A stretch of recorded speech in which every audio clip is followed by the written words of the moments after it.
In the year 10191, the human race is capable of advanced space travel and visits all kinds of places in the universe. Each planet is a different nation with houses ruled by dukes, but they are all part of the same empire. One of these planets is Arrakis, which has a surface made of a very harsh desert and contains the only source of spice, a rare and valuable substance that extends human vitality and is needed for interstellar travel. Because of this, Arrakis is considered the most valuable planet regardless of the desert, and all the noble houses wish to rule it.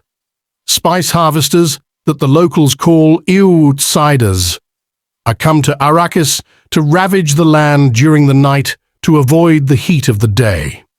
These outsiders, I have treated the local people cruelly as they colonized the planet for its supply of spice. The Harkonnen family came to the planet many years ago and currently controls the spice production, which has made them richer than the Emperor.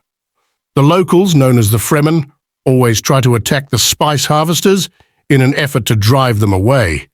But these warriors are never strong enough to win. However, one day, the Emperor sends a decree that kicks the Harkonnenars and their people out of the planet. But nobody knows why.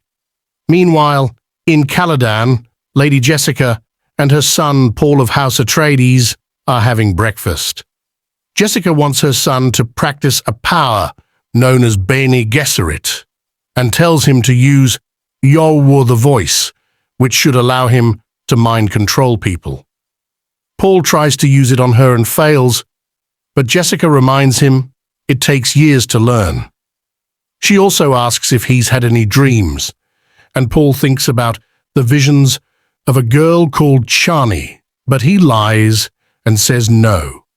After his meal, Paul learns more about Arrakis, which is plagued by powerful sandstorms and giant sandworms. Long exposure to spice has given the Fremen their characteristic blue eyes, and they consider spice to be sacred. However, the Emperor uses spice to help navigators travel the stars.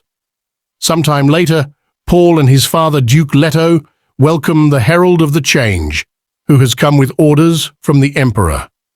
House Atreides will take control of Arrakis and serve as its steward. Duke Leto accepts and seals the deal with his ring. Afterward, Paul meets with Duncan, the swordmaster of House Atreides. Paul asks Duncan to take him to Arrakis with him and his team, but Duncan declines, saying he'd be court-martialed.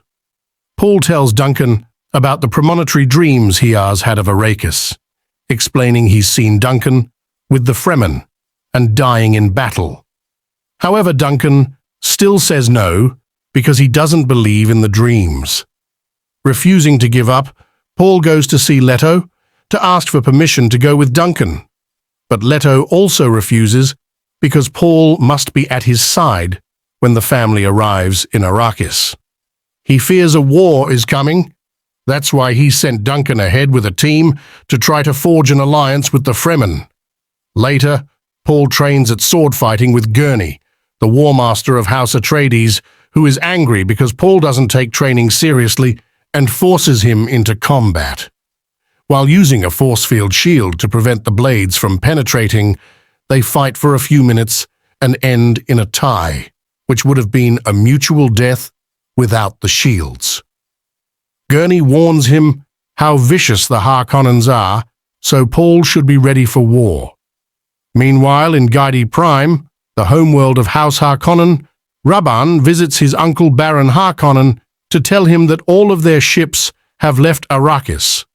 Furious, he yells as he wonders why the Emperor did this to them, but the Baron and his right-hand Peter